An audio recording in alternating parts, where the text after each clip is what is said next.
қазір салафи болып жүрген бауырлар, ол жолды тастаңыздар. Өйткені мен қазір кітаптарын әдейі алып келдім. Егер біреу қазір маған бірдеңе айтамын десе, жай сөзбен емес, кітаппен көрсетейін деп кітаптарын көтеріп келдім мен. Қазіргі салафилер негізінде вообще ваххабистер бәрі. Қазір салафитерге сен ваххабистсің ба десем, жоқ, мен салафитпін деп жатыр. Ал араб әлеміндегі ғұламалар қазір кітап жазып шықты. Сол кітаптар бізге жетіп келді. Олар не деп жатыр? Қазіргі салафиттер ваххабистер деп жатыр. Айтқан сөзімен жауап беремін. Қазір кітаптан көрсетіп беремін. Егер көре алатын кісілер болса. Өйткені неге десе, әлемге ваххабизм деген жаман атпен тарқап кеткендіктен олар аттарын өзгертіп келді қазір дейді. Жоқ, мен ваххабист емес, мен салафитпін деп жатыр. Салафи, ваххаби екеуі бір мәселе. Біреуі ақ ит, біреуі қара ит. Екеуі де ит. Екеуі де тістейді. Бауырлар, оны нәрсені тастау керек. Сен ешқашан салафи бола алмайсың. Салафи болу үшін сен осыдан 14 ғасыр алдын дүниеге келуің керек еді. Әрине. А сен қалай салаф боласың, сен 14 ғасырдан кейін келіп ал. Мысалға атын кім сен? Ернар. Ернар бауырымды шығарамын да қазір сіздерге таныстырамын. Ернар Ұлы Отан соғысының ардагері деймін мынау. Қабылдайсыңдар ма? Қабылдамайсыздар ғой, Ұлы Отан соғысының ардагері деген кезде бірден біз 41-45-ке кетеді ойымыз. Олардың аттары алтын әріппен жазылып қияметке шейін тұрады енді осылай. Дәл сол секілді сәләф деген кезде Пайғамбар алейхиссалам хадис еске түседі бізде. Пайғамбар айтады: "Қойрул құрун корни".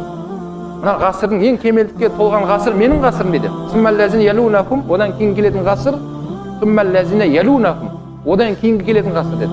Одан кейін дін бұзылады деді. Сол кезде сахабалар сұрады: "Я Расулаллах, дін бұзылса кімнен үйренеміз?" деген кезде: "Алейкум ахлусунна вал жамаа". Сендер менің сүннетіммен жүретін жамағатпен бірге болыңдар деді. Міне хадисте айтып кетті Расулаллах алейхиссалам. Демек сен сәләф бола алмайсың ешқашан. Сәләф деген термин осыдан 14 ғасыр алдын өмір сүріп кеткен адамдарға айтылған термин ол. Біздер мутасаллифпіз араб тілінде. Мутасаллиф деген сәләфтардың жолымен жүрушілер. Абу Ханифа сәләф ол кісі. Имам Тахауи сәләф. Міне біздің ата-бабаларымыз сол сәләфпен жүрді. Біздер сол сәләфке бізге жол тастап кетті. Сен келіп алып жаңалық таппай ақ қойын. Керісінше сен фитне шығарып жатсың. Сол фитне шығарғаның үшін ақыретте жауап бересің. Қаншама адамдар қазір отбасы бұзылып кетті. Қаншама ата-анасы жылап отыр балалардың атынан. Баламай деп. Түрмеге жабылды. Алды соғысқа өлді. Құдай біледі нешеуі тірі, нешеуі өлі. Тағы қаншасы кеткісі келіп жүргенше Алла біледі олардың. Сол үшін бауырларым, қысқа өмірде тыныш, Алланың берген нығметіне шүкір деп намазыңды оқы, бала шағаңа ие бол, жұмысыңды жаса, бұл өмірден абыроймен кету керек бәрімізге.